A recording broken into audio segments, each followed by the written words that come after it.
Graça e paz também ao pessoal que está nos assistindo pelo nosso canal do YouTube, né? Verbo Maurício, Pastor Levi, sua esposa lá em Itamaraju. Certo? Isso, sai do seu lugar, isso. Muito bem. É assim, a igreja tem que ser assim. A gente não é primo, não, a gente é irmão. Como é que eu estou numa igreja que eu não sei nem quem está do meu lado? Amém? Isso.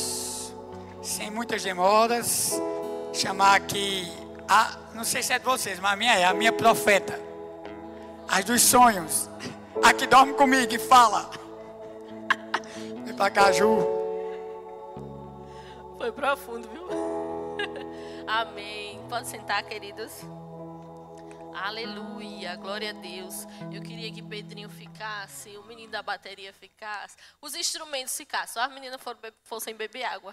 Amém? Aleluia. Eu gostaria de saber quem está nos... Pode tocar, viu? Vocês vão ministrar hoje. Aleluia. Quem é que está nos visitando? Levanta tua mãozinha assim. Seja bem-vindo. Nós vamos dar um presente a você. Seja bem-vindo a esse lugar. Que essa seja a sua melhor experiência de culto. Teve vergonha, não foi? Para ganhar um presente, mulher. Aleluia. Glória a Deus. Como meu esposo falou, eu me chamo Juliana. Para quem não conhece, né, faço parte dessa igreja. E nós estamos aqui para servir vocês. Amém? E o tema nessa noite que o Senhor propôs no meu coração foi comece a ver. Eu lembro que, eu não sei se foi esse ano ou foi o ano passado, o Senhor me deu uma ministração enquanto eu estava no ponto do ônibus, voltando do trabalho. E Ele me mostrou uma cena e Ele me deu uma palavra e disse, você vai ministrar desse jeito. Eu até peguei as roupas dos meninos do trânsito e ministrei com ela, falando sobre sinais. E a partir dessa ministração, o Senhor começou a me dar palavras específicas sobre tempos e estações. E eu guardei aquelas palavras e o Senhor disse, vai existir tempos que eu vou liberar para você falar. E essa ministração de hoje foi uma delas. Comece a ver. A palavra do Espírito de Deus que está sendo liberada sobre esse tempo, quando Ele me deu essa palavra foi, abriu uma brecha nos céus sobre o tempo de visões. E quando você chegar ao tempo certo, eu vou mandar você falar essa palavra. E essa brecha nos céus que o Espírito de Deus está abrindo nessa estação sobre ver, é que chegou o tempo da igreja, dos filhos de Deus, de vendas espirituais caírem dos nossos olhos. Porque quando essas vendas caírem dos olhos da igreja, está se estabelecendo o início de constância dentro do corpo, de palavra dentro do corpo. Porque o sinal do Espírito foi, sem constância não existe aceleração. Sem constância não existe palavra. Sem constância não existe antecipações. E naquele momento que o Espírito me deu essa palavra, Ele primeiro falou comigo, Juliana, sem constância não existe aceleração. Sem constância não existe antecipações. E eu vou começar a corrigir isso na sua vida. E para poder falar isso para vocês, circunstâncias se levantaram para que minha constância retrocedesse. Porque você sabe que o diabo, quando ele quer agir na vida dos filhos de Deus, em algo específico que Deus fala conosco, ele vai usar exatamente aquilo que te deixa mais fraco. Aquilo que no seu ponto fraco, né, na sua sensibilidade, vai te fazer retroceder alguns passos. Mas quando o Senhor disse a mim, hoje você vai ministrar essa palavra, porque a igreja de Cristo entrou numa brecha espiritual de ver, de provar, de antecipar e de acelerar. Então é exatamente assim como vai ser feito. E eu vou falar exatamente aquilo que ele me mandou falar. Primeiro eu vou ler um versículo aqui para você, que lá em Filipenses 3:20 diz o seguinte: no entanto, a nossa cidadania é dos céus, de onde aguardamos com grande expectativa o Salvador, o Senhor Jesus Cristo. Queridos, você concorda comigo se nós somos dos céus, como a palavra diz que somos? Se não, porque se é uma condição. Nós somos dos céus. A palavra nos garante isso.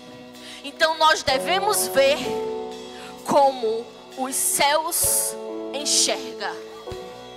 Quando eu falo os céus, eu me refiro a Deus, eu me refiro a Jesus, eu me refiro à pessoa do Espírito Santo. Porque eu e você somos dos céus. E porque muitas vezes nos envolvemos a enxergar com olhos naturais e deixamos aquela situação tomar conta do nosso futuro.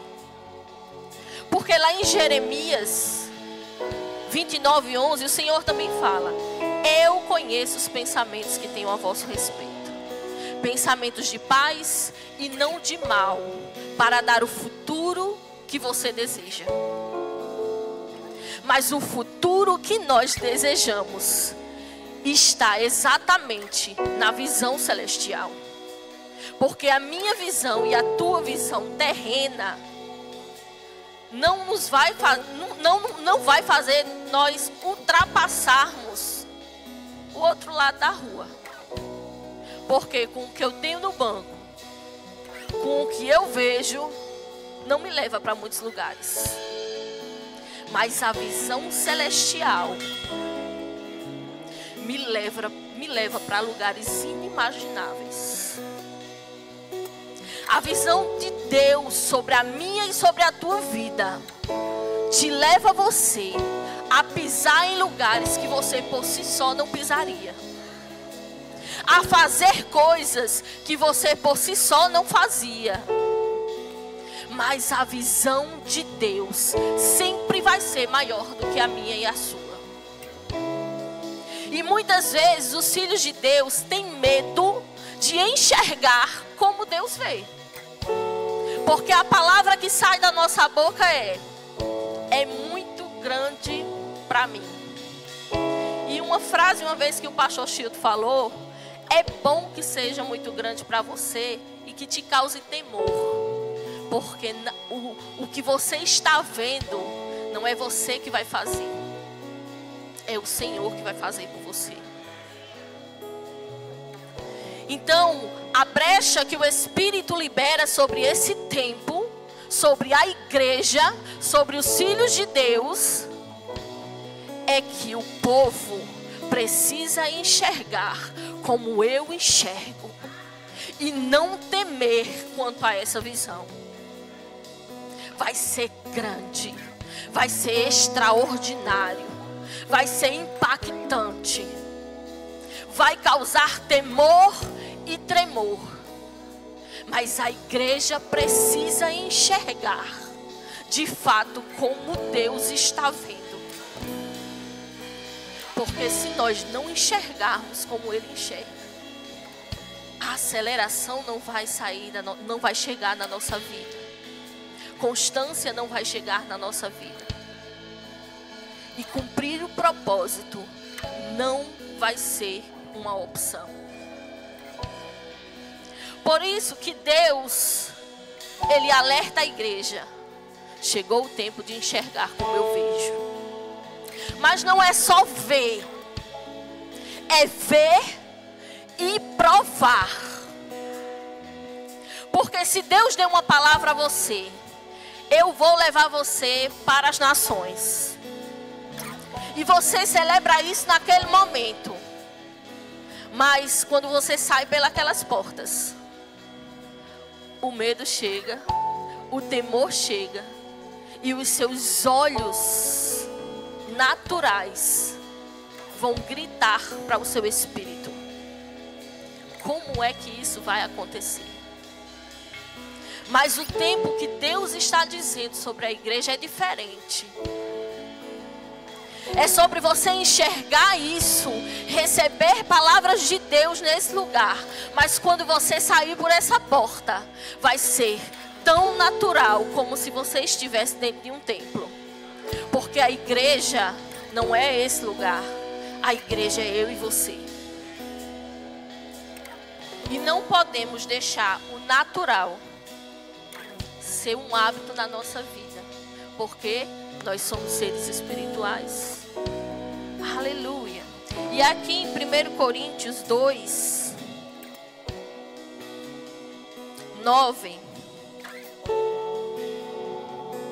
Eu vou ler aqui para você.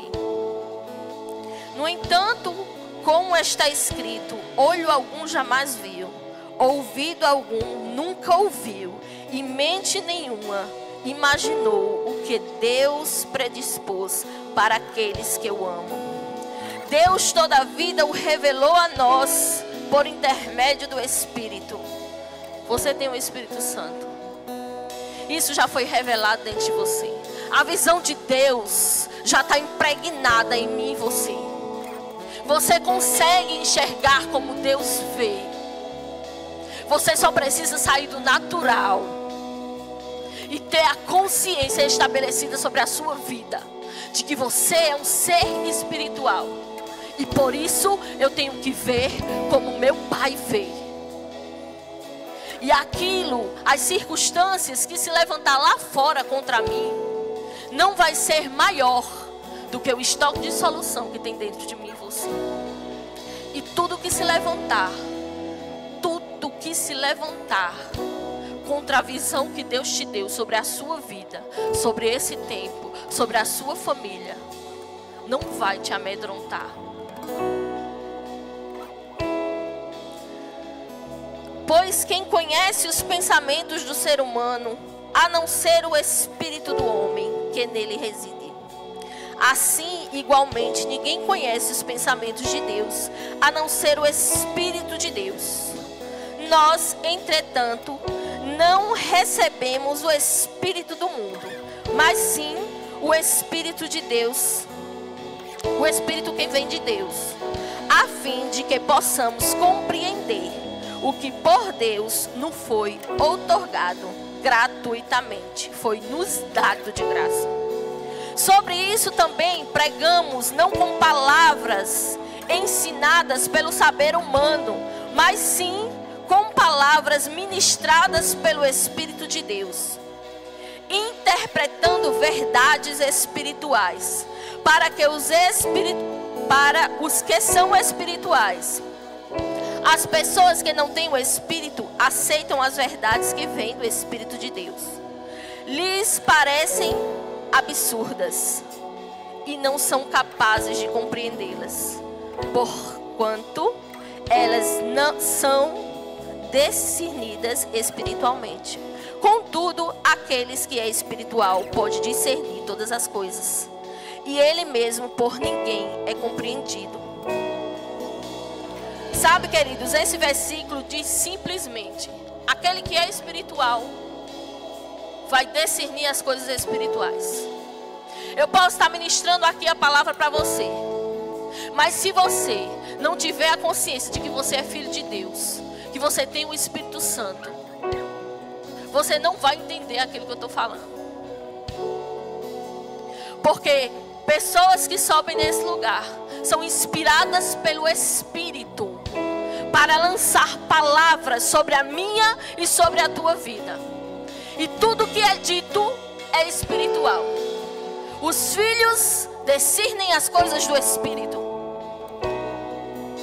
Eu chego aqui para você e digo: o Senhor falou comigo que abriu uma brecha no reino do Espírito e que esse é o tempo de ver com os olhos de Deus, receber com a fé de Deus, fazer com a fé de Deus e provar daquilo que Deus está te mostrando.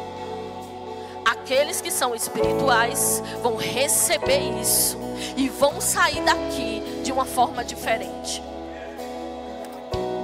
Porque tudo que era oculto em Deus foi revelado pelo Espírito que habita hoje dentro de mim e dentro de você. Então não temos mais como dizer: ah, eu não entendo aquilo, eu não estou entendendo o que Deus está querendo me mostrar. Quando nós falamos eu não estou entendendo o que Deus está falando comigo, é sinal de que falta comunhão de filho com o pai. Porque meu pai faleceu, eu tinha 2 anos. Mas eu fui criada, né, pela minha mãe e pelo meu padrasto. E ele era muito bravo. E tudo que ele falava ou não falava, o olhar dele demonstrava para mim. Ele não precisava falar. Ele não precisava muitas vezes dizer uma palavra. Mas o olhar dele me dizia onde eu estava errado e onde eu estava certa. E é porque ele era ruim? Não. É porque ele me ensinou a ter temor diante das pessoas e respeito. E eu costumo dizer lá em casa que meus meninos é assim: se a gente está num lugar e eles fazem alguma coisa de errado, a gente só precisa olhar para eles. O olhar da gente fala. E por que eles entendem? Por causa da comunhão, por causa da intimidade e por causa do temor e respeito. Agora, quando nós falamos eu não estou entendendo o que Deus está falando comigo, é porque nós não estamos tendo a comunhão necessária e o temor necessário para compreender não o olhar de Deus, mas a voz dele, para nos direcionar a caminhos corretos. É forte, né? E aqui na Bíblia, eu acho que não na maioria dos milagres que Jesus fazia, mas todas as vezes que os discípulos iam agir em algo pelo nome de Jesus, nas passagens que Pedro estava, muitas das vezes ele falava com a pessoa e dizia: veja. Algumas das falas dele sempre tinha: veja. E aqui, deixa eu dizer aqui o versículo a você, viu?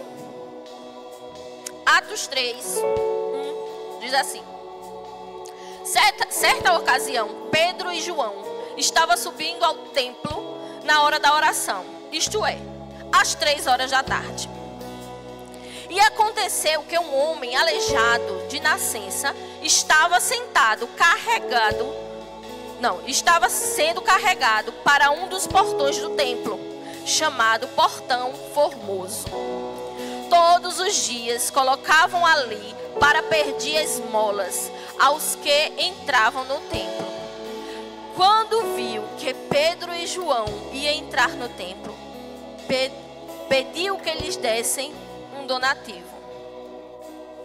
Esse homem, todos os dias, as pessoas levavam ele para a porta desse templo e a expectativa dele no momento era pedir ajuda e as pessoas ajudassem ele.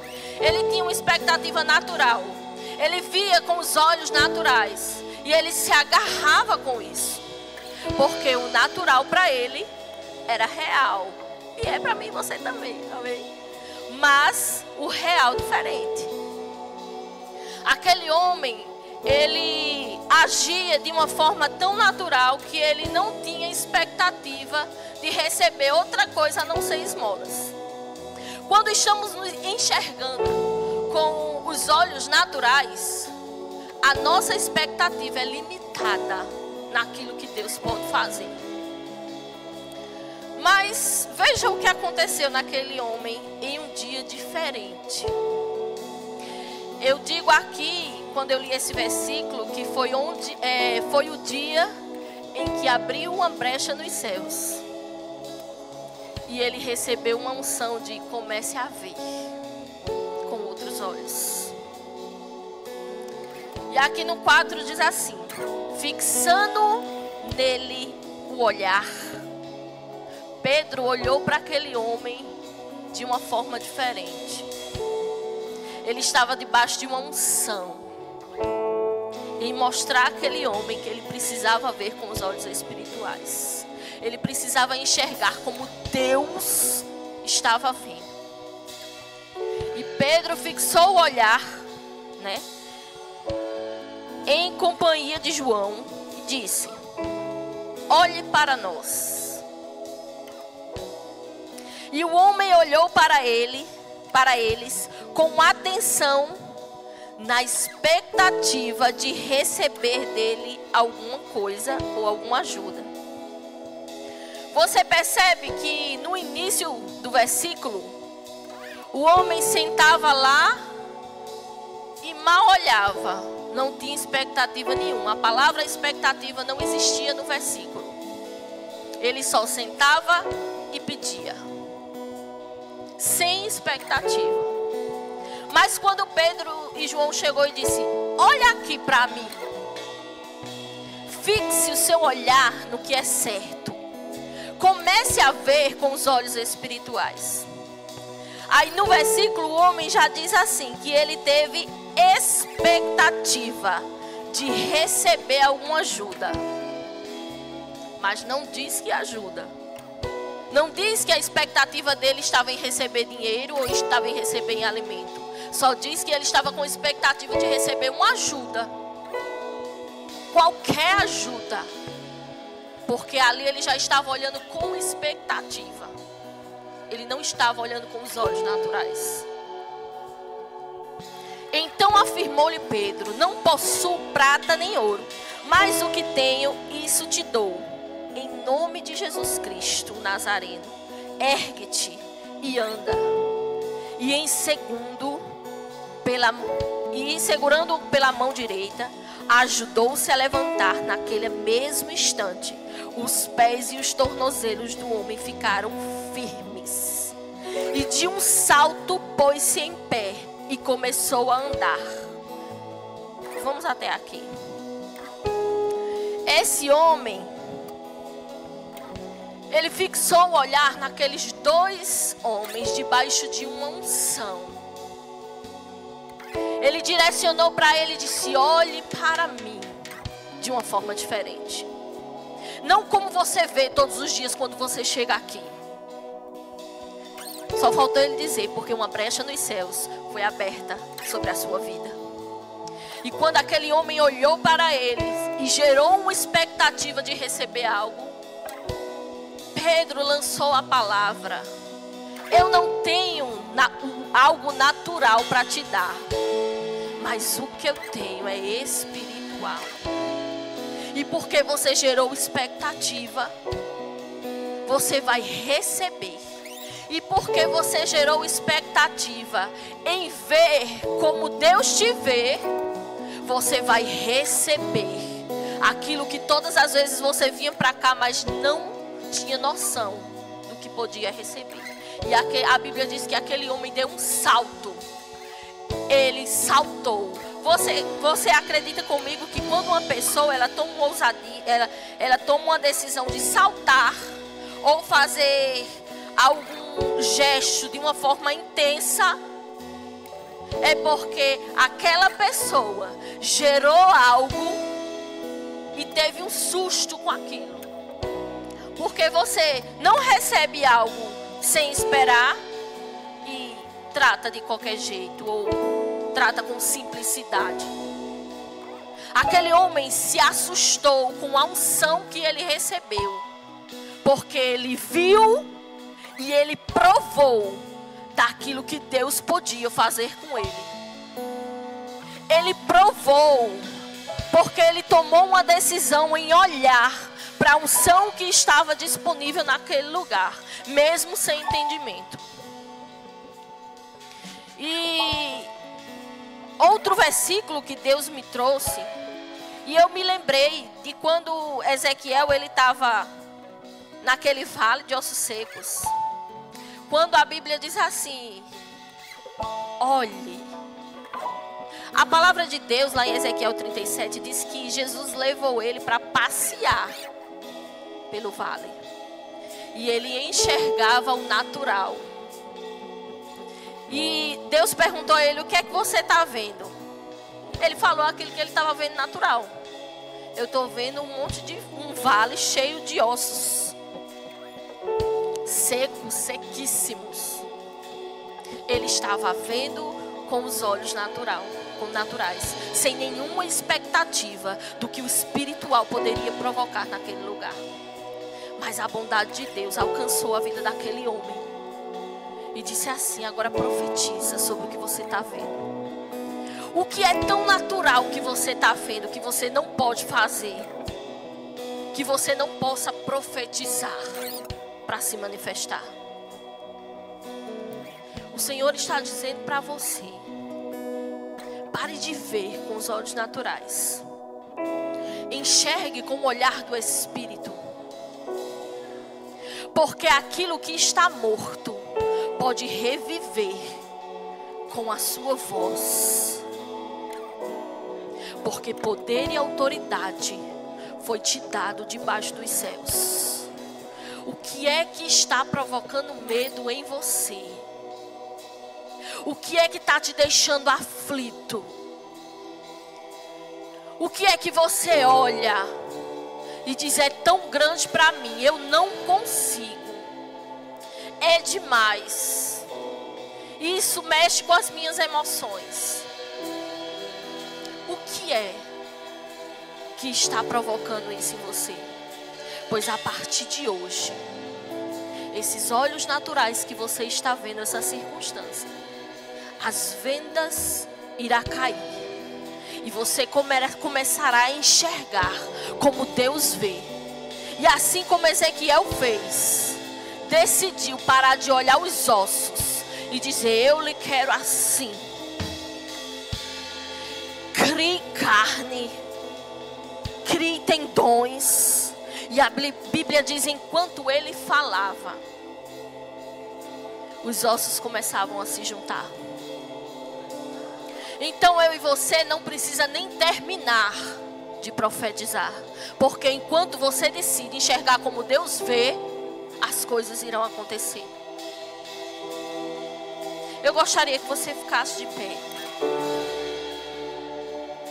Enquanto eu estava sentada, o Senhor falou para mim uma coisa, e Ele disse assim: